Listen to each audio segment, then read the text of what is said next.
Hey, welcome back. So we chose the second one. So we're gonna Let my do hair this. down for this one. Okay, let's look better. Let's make sure we look good. Yes. You ready? Yes. All right.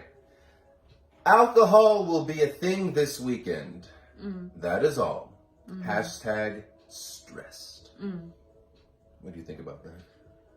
Actually, it's funny that we brought this up now because before we met up today, I actually posted something on Instagram where it says, I cannot say that things will get easier, or I cannot tell you that everything else is okay because we don't know if it's gonna be okay.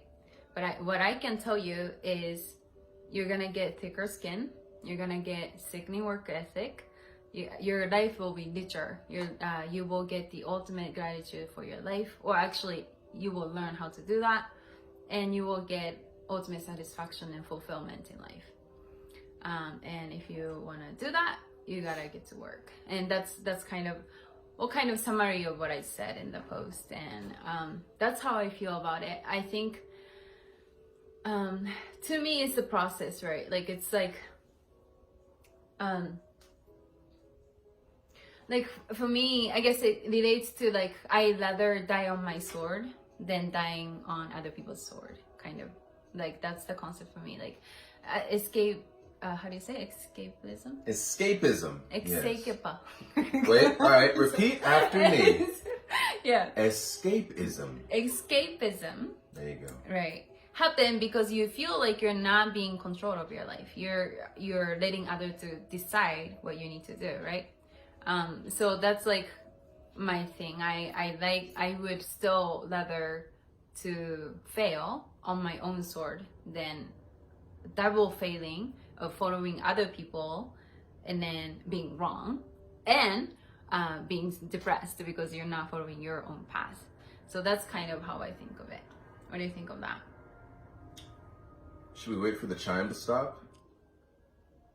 That's a long chime. All right. Okay, we're good. Yeah. All right. So, as you said, escapism. Another word we could use is avoidance. Yeah. And for myself personally, I don't like avoidance. If I am stressed or bothered by something, instead of forgetting about it or ignoring it, I prefer to just deal with it. Whether that means getting up and doing something about it, or it's just something I got to figure out in my head, and it's just sitting and thinking, or walking and thinking, walking. I like sometimes to walk and talk to myself because I find that when you might sound crazy talking to yourself, but when you verbalize things, it helps your brain to kind of organize your thoughts, because you think a lot faster than you can speak. Like your brain can process thousands of words a minute, but you definitely can't speak thousands of words in a minute in any coherent fashion. So it slows you down, and you can talk yourself through the dynamics and aspects of a situation. That's just my method, but the key point is I don't think turning to alcohol or other substances or, binging on a TV show or whatever, just avoiding the issues in your life is going to get you any closer to having them not be stressful issues in your life. The only way to alleviate your stress is to deal with whatever the cause of the stress is. So I personally am not a proponent of escapism or avoidance, because that's just, it's just pushing it into a corner and hoping it goes away, which seldom works. Right. It's like you're depending on the substances to feel better. That's not ultimate solution. It's temporary. But I was thinking about that actually on the way to the Shibuya station. Like substances, like, is it bad? I mean, I don't think it's bad. It's like practical. But what's the boundary? Like, I think there's a talk around like how we like to rely on tools right? It comes with civilization.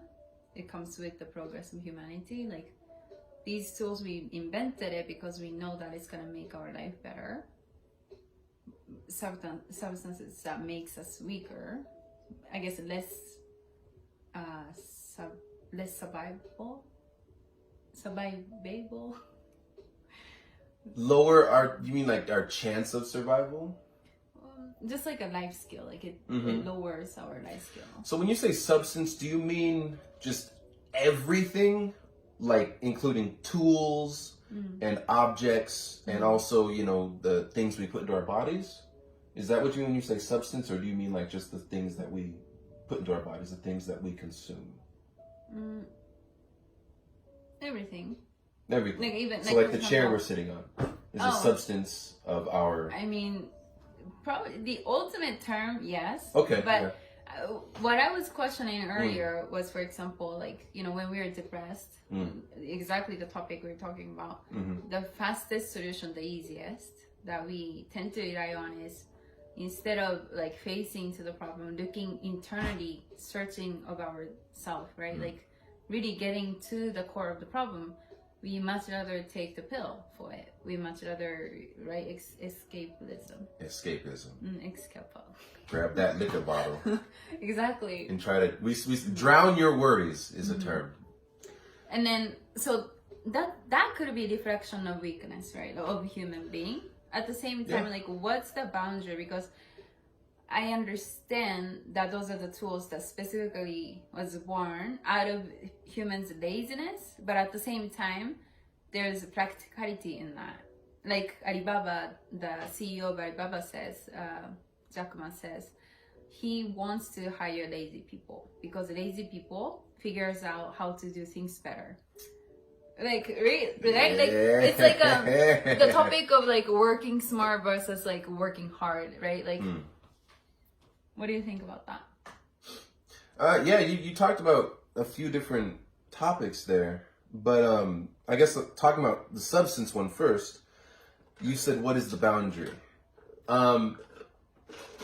So I will use the word substance to mean things we put into our body, like substances like you know, alcohol or drugs or whatever, right? The boundary, I think, it depends on what's your purpose. Are you drinking to just have fun, like you're with your friends and you're just having a good time, or are you drinking because you're stressed or because you're depressed? What is your reason? Because intent is very important. You could have, let's say you have 3 shots, having fun with your friends. Nothing wrong with that. But if you have 3 shots because you're not feeling good, then, you know, it's the same amount of alcohol, but the motivation is very different. One, you're just having fun, and the other one is you're trying to just ignore your problems for however long, you know, you feel the effects of the alcohol. So I think the first thing is acknowledging what is the purpose of what you are doing. Right. It's like something we talked about before when we got together, actually was yesterday, where we said about like everything is bonus, kind of. Like, you shouldn't take stuff for granted in order for you to be happy, sustain happiness, but instead your default is already happy, you're already full, the cup is already full. But sometimes it's okay to take some like fun stuff on top of it. Like extra. You gotta, right, like you can't be a complete person because you have alcohol or because you have that here. And then I think it's the same thing for everything, really. It applies for everything, like even human relationship, everything. Like your cup always has to be empty, not empty, sorry, full, right? Your cup always has to be full, but everything is kind of bonus. So whatever happened, you appreciate them. That's true. That's true. And kind of an analogy that I like to use, I just came up with this one day when I was thinking, is if your life, your fulfillment, your container for fulfillment, if it is let's just say a bathtub, okay? if your bathtub is filled with water, for example, and you pull the plug, the water is going to drain pretty quickly, right? And the plug could just be something stressful or something that makes you sad or upset, right? Now, if your bathtub is filled with something denser, like honey, you pull the plug, it's going to drain a lot slower. Yeah. So what are you filling yourself with? Is it something that will just disappear as soon as things get rough, or do you have enough quality substance filling up your fulfillment in life that even when things get hard, everything isn't just going to disappear? You might lose a little bit because we can't be 100% all the time, but how big is the reaction going to be?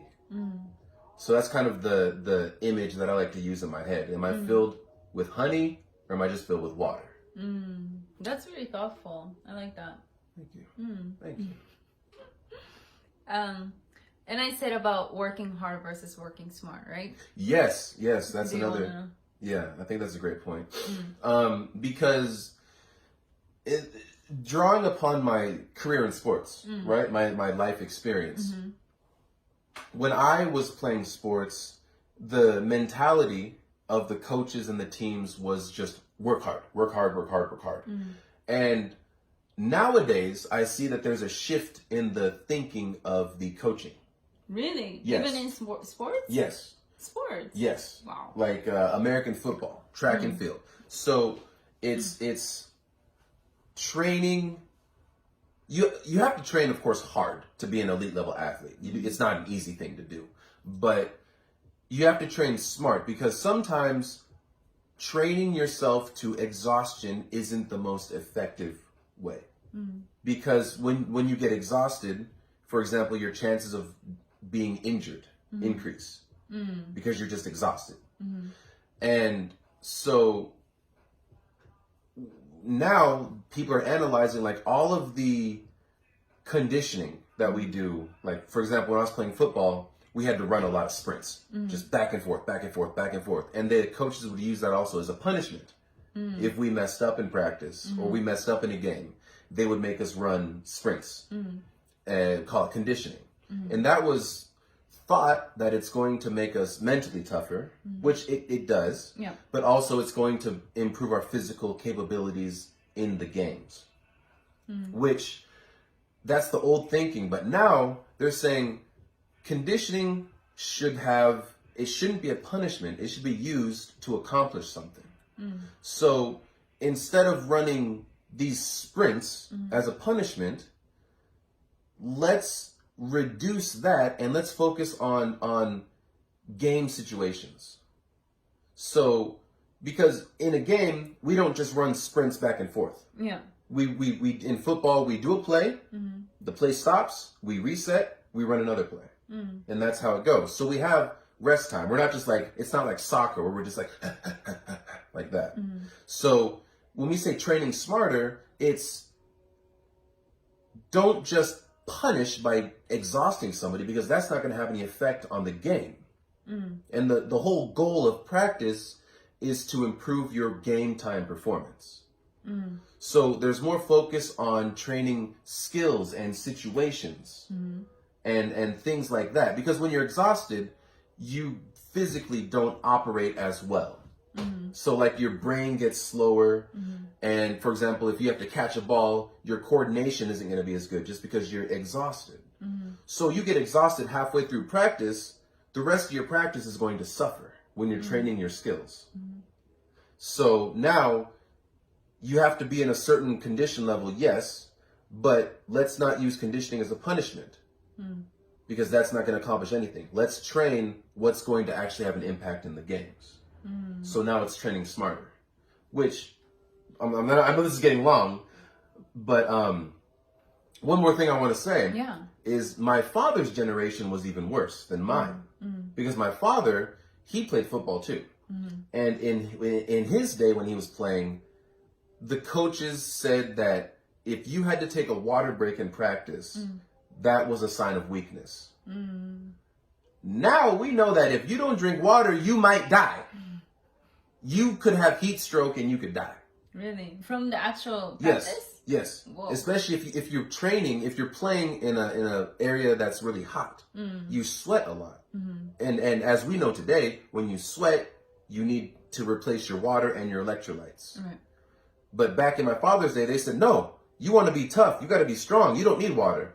Okay, well, biology says if we don't have water, we'll die, and that's happened in American football. University players have died from heat exhaustion or dehydration. So in his day, it was even worse. They were training really hard and not smart. My generation had a little bit of progress. We got water and stuff like that.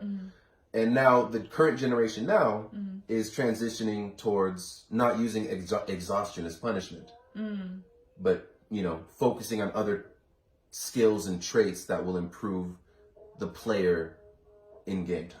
So it's making progress about, training or working smarter versus harder. Whew! That was long, but I hope it was easy to understand. Yeah, no, I thought it was really amazing example. Like I never knew that about sports, right? So that's very interesting. Yeah. But the whole time I was also kind of like trying to generate my other question relating to that, because it was very interesting point.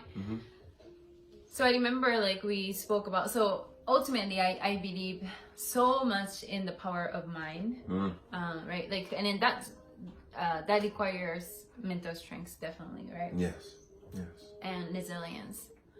And I remember we even spoke about it actually the other day when I talked about emotion is the last resort, and then you still kind of have to sustain the practicality along the way. That was a response to one of the quote you shared with me. Do you remember which one it was? Do you remember which one it was? It was about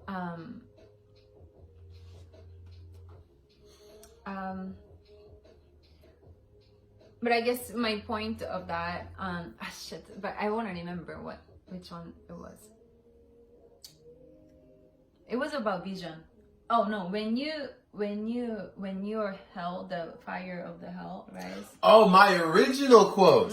Oh, yes. Okay, so the quote is, when the fires of hell rage around you, walk with a purpose. You gotta do something. You gotta act quick, because just sitting around, you're gonna get burned. You're gonna get torched. Right. So you gotta be proactive. And I guess to the response to that is, I guess when I heard that, I could see myself in the situations where I had to push through myself through the adversities, for example. And then that was the point where we kind of touched slightly on the topic of working smart versus working hard, right? Like, I guess, in a sense. And then I think it kind of circled back to it, because like I'm a very contradictory person. Like I believe in the balance, or I believe in the two very different beliefs, and I still like believe in both, right? Like there's no definitive black and white answer. For me, it's always about a little bit of white, little bit of black, and then you can always like use different approach depending on your context, and as long as it benefits you, basically, right? And then so that's why like sometimes I get a little bit confused about like I wouldn't say confused, but I guess that's why I as much as I pull from the direction of mindset is everything, the power of mind is so super strong, and in the same time I also pull from the direction of like, practice matter, or practicality matters, right? Do you have any opinion around that? But sorry, I want to share one more thing. I think overall, I think I'm like in life, right? Like in life scale, I'm a lot more toward this side, I guess, emotional side, toward like a mindset side, where in the end of the day, I think this was something I shared also another day. In the end of the day, my view of the world, I'm a very like artsy person. I think left is logical, right? And right is artsy, I think. Maybe. I think so. So I'm very right brain person, I guess. I resonate with my right side of the brain more. And basically, I believe that the art is ultimately the world, the foundation of the world, the humanity lives on. And then, so I would kind of like associate the word humanity with art.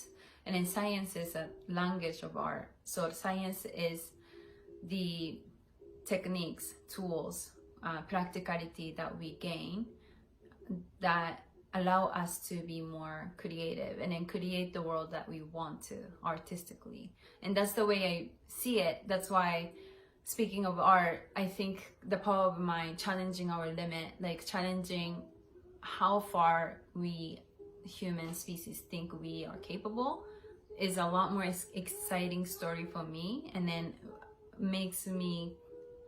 draw a story where it definitely encourages me more to, you know, really live the life, like try out the life the hardest I can. Solid. Good. It's very solid. Do you have any addition to this? Whew. I think we covered everything. Yeah, I think we don't want it to be too long, and we'll just start repeating ourselves. That's true. Yeah. So like I think that was enough time, and it was interesting. Yeah. Well, thank you very much for coming to the show today. Thank you very much for having me. We're very happy that you came. Thank you. Yeah. Thank you. Okay, well, that's it, guys. Thank you so much for watching, and I'll see you guys next time.